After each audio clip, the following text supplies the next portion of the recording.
الله من الشيطان الرجيم. بسم الله الرحمن الرحيم. وأن احكم بينهم بما أنزل الله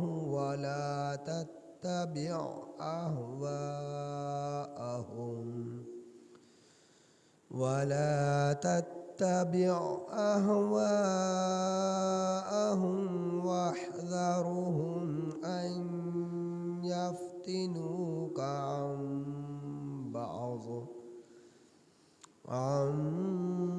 بعض ما أنزل الله إليك فإن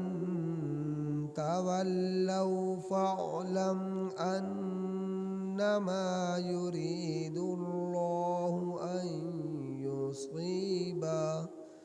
أن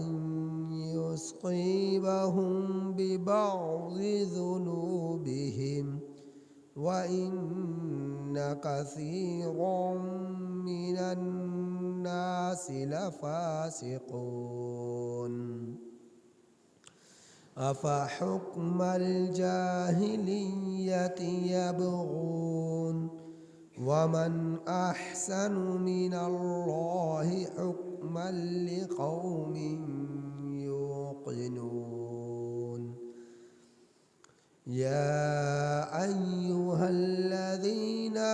آمنوا لا تتخذوا اليهود والنصارى أولياء بعضهم أولياء بعض ومن يتولهم منكم فإنه منهم إن الله لا يهدي القوم الظالمين. یہ سورۃ المائدہ کی آیت نمبر 49 تا 51 آپ حضرات کے سامنے تلاوت ہے۔ یہ سورۃ المائدہ کی آیت نمبر 49 تا 51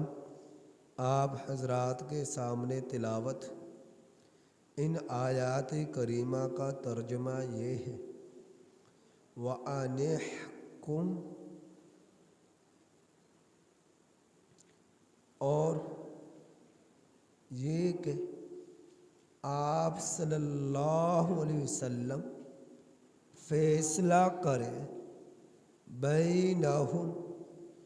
یہودیوں کے درمیان، بما،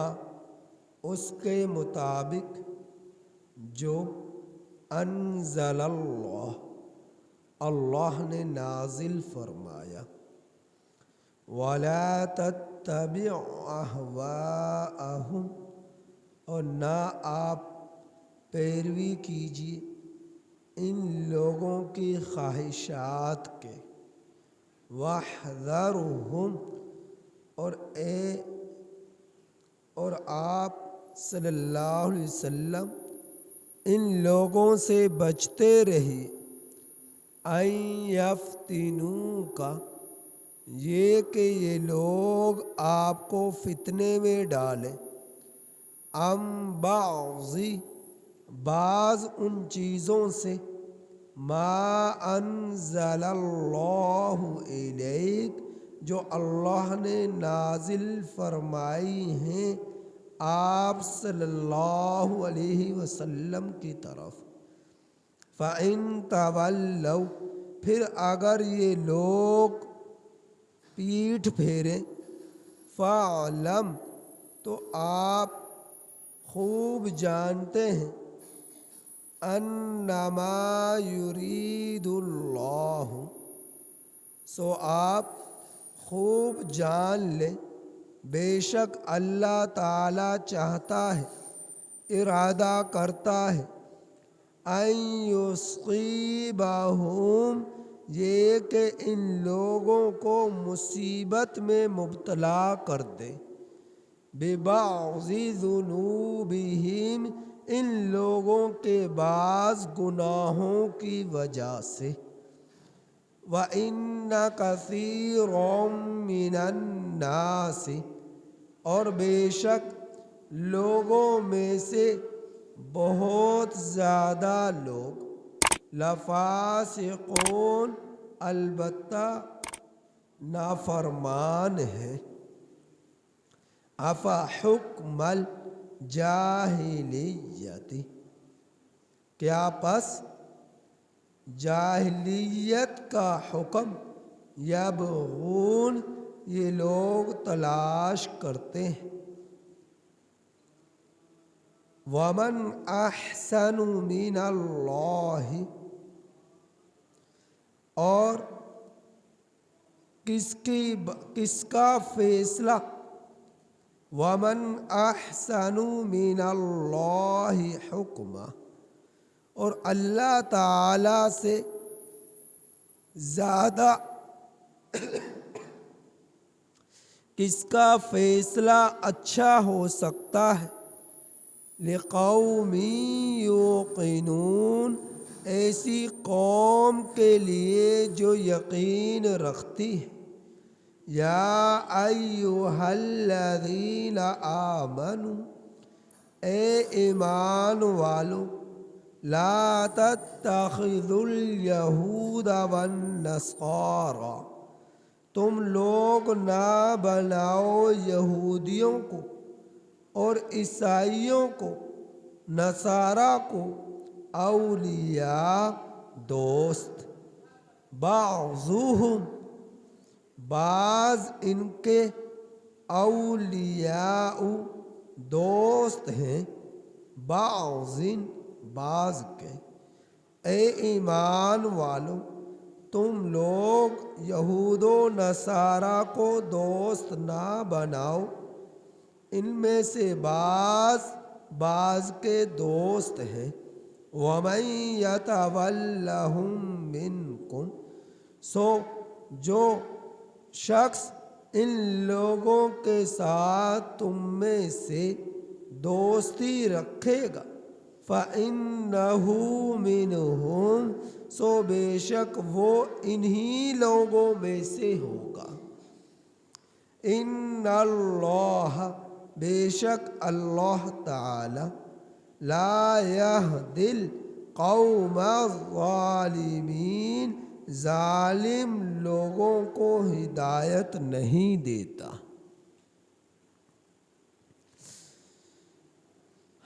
آپ لوگوں نے پیچھے یہ بات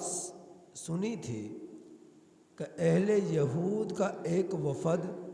نبی کریم صلی اللہ علیہ وسلم کے پاس آیا کہ ان اہل یہود میں سے ایک اونچے خاندان کی عورت نے اور ایک اونچے خاندان کے مرد نے جو کہ شادی شدہ تھے، انہوں نے بدکاری کا ارتکاب کر لیا، زنا کر لیا۔ تو ان لوگوں نے سوچا کہ نبی کریم صلی اللہ علیہ وسلم کی شریعت میں احکامات نرم ہوں گے، اور ہماری شریعت یعنی تورات میں احکامات سخت ہیں کہ جو شادی شدہ زنا کر لے تو اس کی سزا رجم ہے۔ تو یہ آسان فیصلے کے لیے نبی کریم صلی اللہ علیہ وسلم کے پاس تشریف لائے، تو آپ صلی اللہ علیہ وسلم نے وہ حکم جو شریعت محمدیہ علیہ السلام میں بھی ہے اور تورات میں بھی وہی حکم تھا، یعنی جو شادی شدہ مرد، شادی شدہ عورت زنا کر لے تو اس کی سزا رجم ہے، سنگسار ہے۔ تو آپ صلی اللہ علیہ وسلم نے اسی کے مطابق فیصلہ کر دیا کہ ان کو رجم کیا جائے،